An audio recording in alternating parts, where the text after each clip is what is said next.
Hey everybody, it's Derek and welcome back to CRM Tip of the Day's Video Tips, your source for tips and step-by-step instruction on the latest version of Microsoft Dynamics CRM.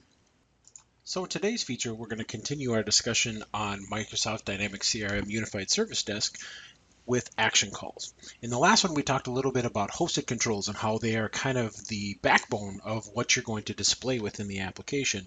With action calls, those are what are actually going to physically do something within the application. Launch a hosted control, perform some type of action, and initiate what users are going to do from the application itself. Now, action calls can be tied to several different items within the context of USD. They can be associated with toolbar buttons, so when somebody clicks on a button, it facilitates an action call that interacts with the application. They can be associated with events, so when something happens within USD, an action call can then respond to that and perform some type of capabilities or item within the context of the application as well. So think of action calls really as function calls. So we have a specific function that we want to happen in the application. The action call is going to call the function and then define the parameters and the circumstances in which that event or action is going to take place.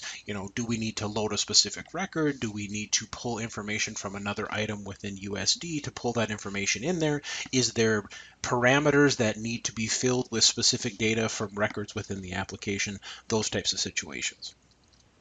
So let's go ahead and take a look at action calls. If you remember last time, we had used USD Package Deployer to deploy the sample data with the product update. So it has things like SLAs and entitlements in it. So we're going to go ahead and go to Settings and Unified Service Desk.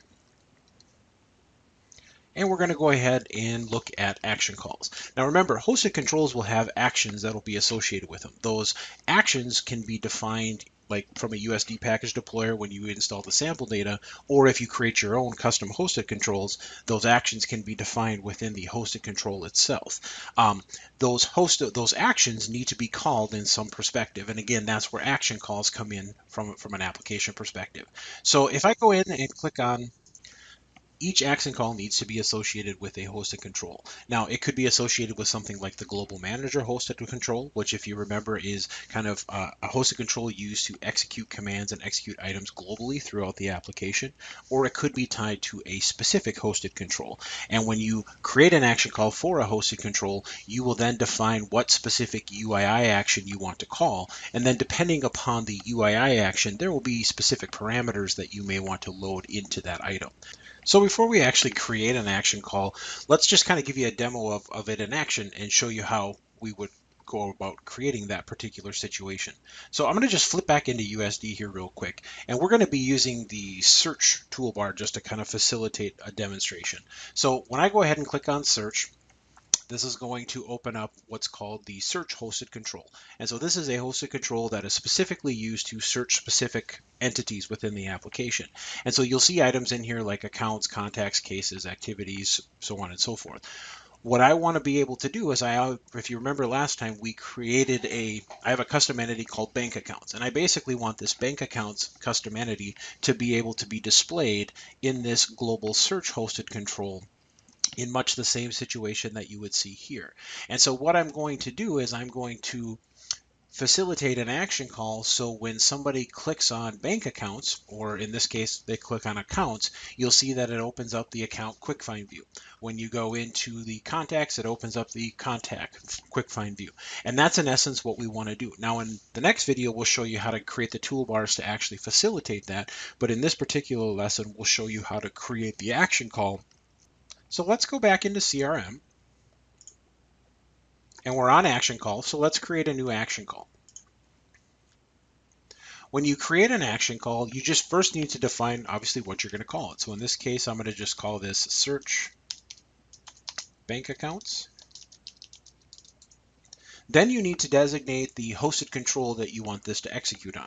Now, obviously, I am going to be working with the bank account entity and hosted control ultimately, or bank account entity ultimately in this situation. But that isn't the hosted control that is going to facilitate when this action call runs.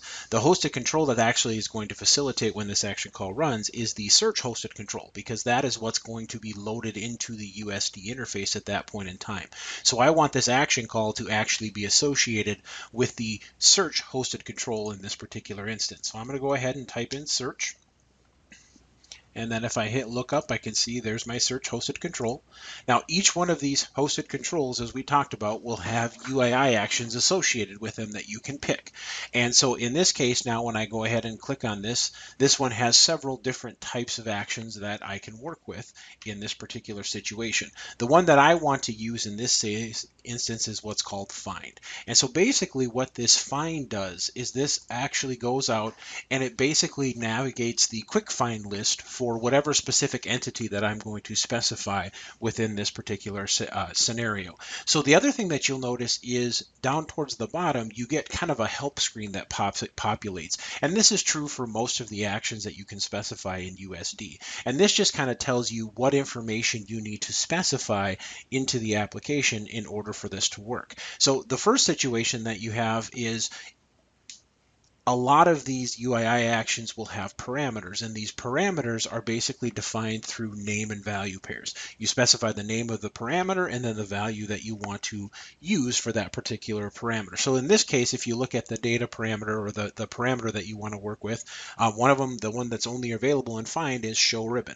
And if I set show ribbon to true, this is going to show the ribbon on the item that I'm working with. I don't have to define it if I don't want to. I can just basically specify the name of the entity that I want to work with. Now, in this case, I'm going to actually use the entity name. So when this entity was created, it was created using the prefix USD, and it was called bank account. So now that I have specified the name of the action and then the item that I want to work with and the actual entity that we want to work with, once this action call is initiated, it'll then go ahead and launch and open up the quick find view for this particular entity in the application. So I'll go ahead and save and close this. Now that's just a very basic demonstration of how you might create a very simplistic action call within the application and use that to do something within the context of USD. Action calls can provide much more detailed flexibility based upon what it is that you want to do and what specific defined UII actions you have for a specific hosted control. But the idea here was really just to provide you with kind of an idea of what they're used for and show you kind of a demonstration.